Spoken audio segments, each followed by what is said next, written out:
الحمد للہ رب العالمین والصلاة والسلام علی رسولہ الکریم اما بعد فاعوذ باللہ من الشیطان الرجیم بسم اللہ الرحمن الرحیم فَإِذَا جَاءَتْهُمُ الْحَسَنَةُ قَالُوا لَنَا هَٰذِهِ وَإِن تُصِبْهُمْ سَيِّئَةٌ يُطَيَّرُوا بِمُوسَىٰ وَمَن مَّعَهُ أَلَا إِنَّمَا طَائِرُهُمْ عِندَ اللَّهِ وَلَٰكِنَّ أَكْثَرَهُمْ لَا يَعْلَمُونَ صدق اللہ العظیم فجاء محمد سراج منیرا فصلوا علیہ کثیرا کثیرا سورۃ الاعراف آیت نمبر 131۔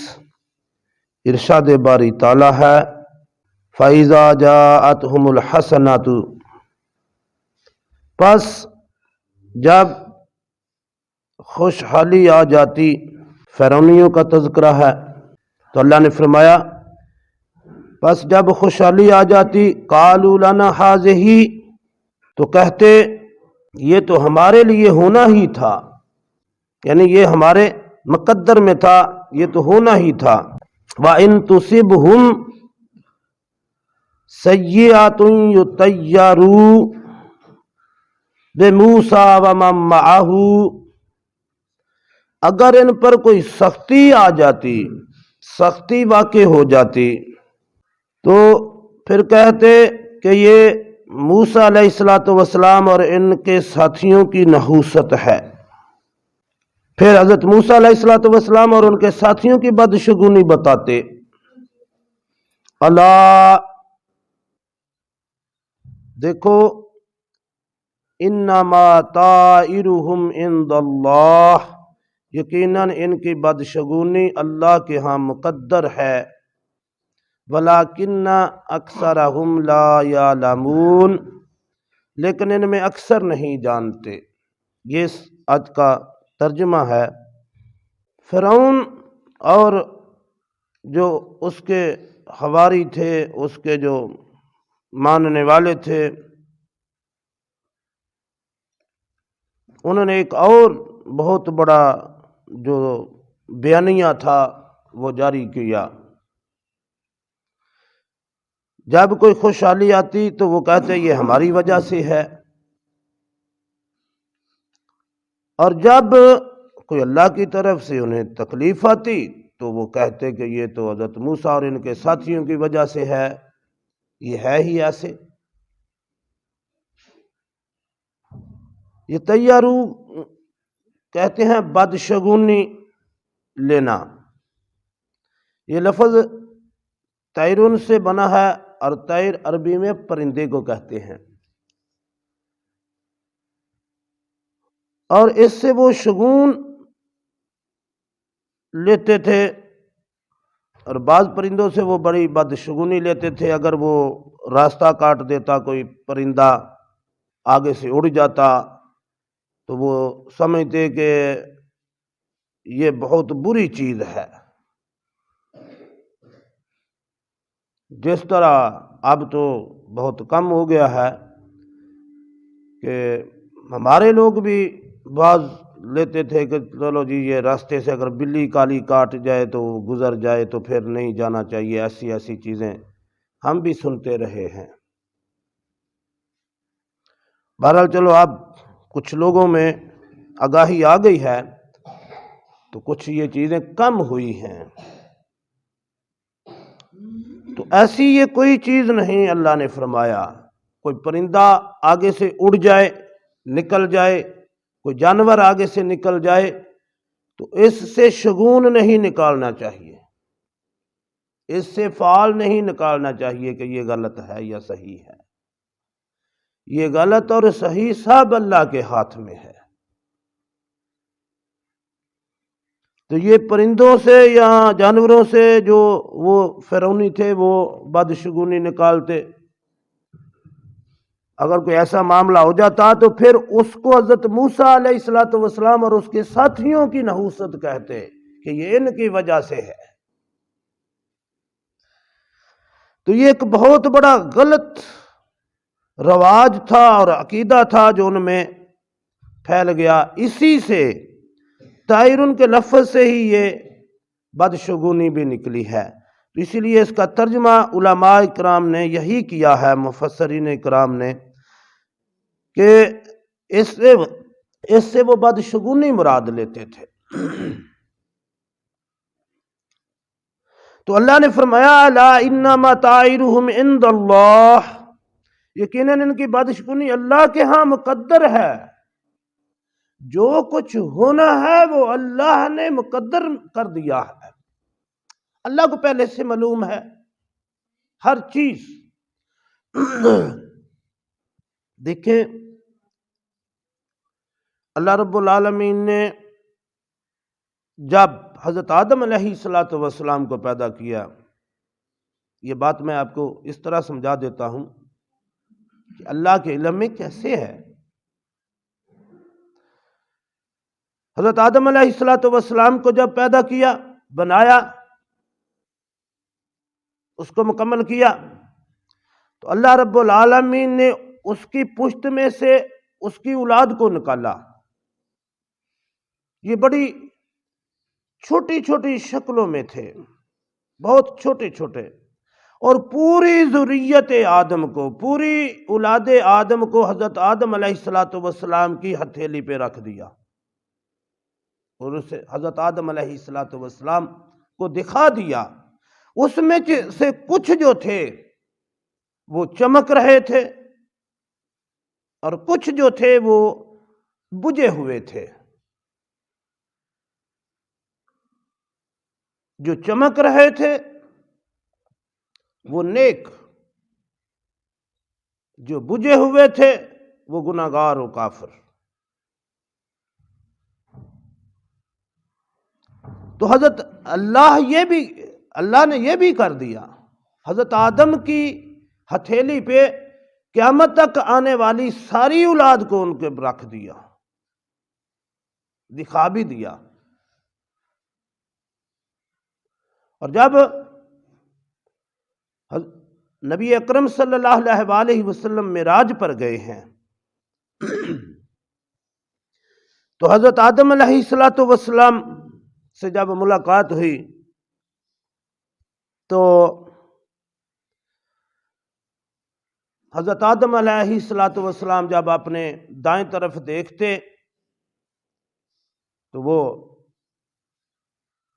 ان کے چہرے پر ایک مسکراہٹ، ایک ہنسی سی آ جاتی۔ جب بائیں طرف دیکھتے تو ان کی آنکھوں سے آنسو اور بے اختیار رونا آ جاتا۔ حضور نبی اکرم صلی اللہ علیہ وسلم نے جبریل سے پوچھا یہ کیا معاملہ ہے؟ فرمایا یہ آپ کے بزرگوار حضرت آدم ہیں، جس سے نسل انسانی چلی ہے، ان کے دائیں طرف نیک اولاد ہے جو ہو گزری، جو قیامت تک کرانے والی ہے۔ جب ان کی طرف دیکھتے ہیں تو انہیں ایک خوشی ہوتی ہے، مسکراہٹ ان کے چہرے پہ آ جاتی ہے، ان کے یہ ہنس پڑتے ہیں۔ اور ان کے بائیں طرف ان کی وہ اولاد ہے جو کافر و گناہگار ہوئی یا ہوگی۔ جب اس طرف دیکھتے ہیں تو بے اختیار ان کی آنکھوں سے آنسو نکل پڑتے ہیں اور یہ رو پڑتے ہیں۔ تو یہ تو معاملہ حضرت آدم علیہ السلام کے ساتھ اللہ نے کیا، تو جس نے پیدا کیا اس کے تو سامنے ہر چیز ہے، اس سے تو کچھ بھی چھپا ہوا نہیں، ہمارا کچھ بھی نہیں چھپا ہوا۔ اس نے ایک ایک چیز، یہ ہے مقدر جو اللہ کے علم میں پہلے سے ہے۔ یہ نہیں ہے کہ اللہ رب العالمین نے انہیں جو ہے نا وہ ایسا چاہتے ہیں۔ اللہ کو پہلے سے علم ہے کہ اس نطفے سے پیدا ہونے والا انسان کیسا ہوگا، قد کاٹ کیسی ہوگی، اس کا کردار، شکل و شبات، ہر چیز اللہ کے پہلے سے علم ہے۔ پہلے سے یہ ہر چیز موجود ہے۔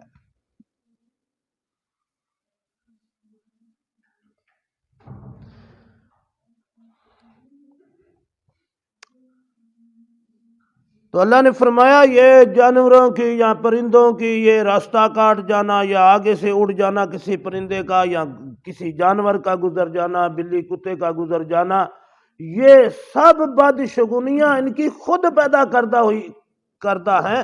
اللہ نے تو ایسی کوئی بات نہیں بتائی۔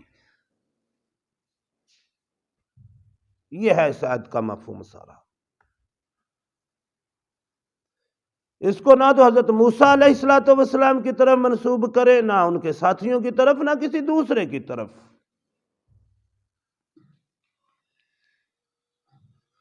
تو یہ ساری چیزیں جو ہیں ان سے نظر ہٹا کے اللہ پہ نظر ٹکانی ہے۔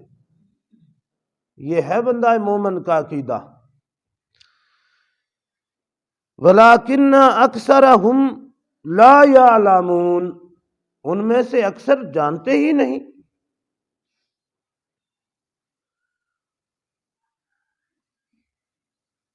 جو راستے سے بھٹک جاتے ہیں وہ راستہ جانتے ہی نہیں،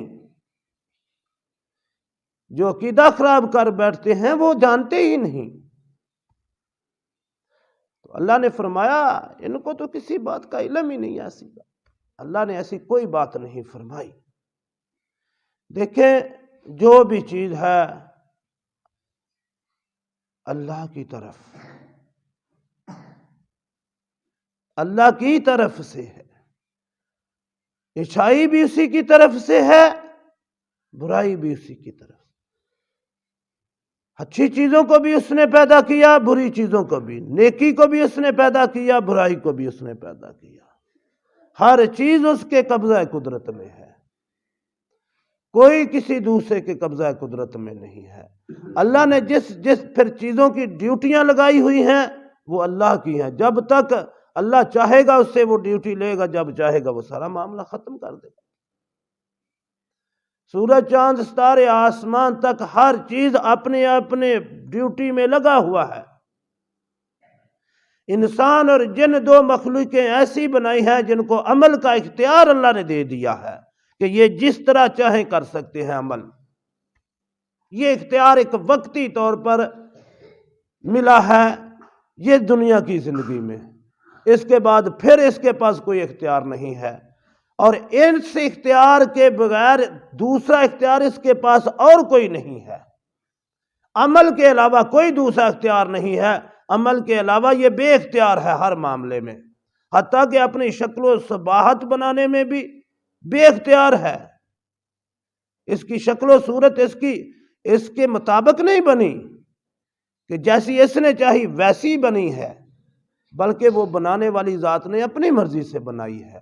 یہ اپنے قد کاٹ کو، اپنی شکل و صورت کو، اپنے اعضاء کو اپنی مرضی کے مطابق نہیں بنا سکتا، صرف استعمال کر سکتا ہے کیونکہ عمل کی اجازت اللہ نے یہ اختیار دیا ہے، بس۔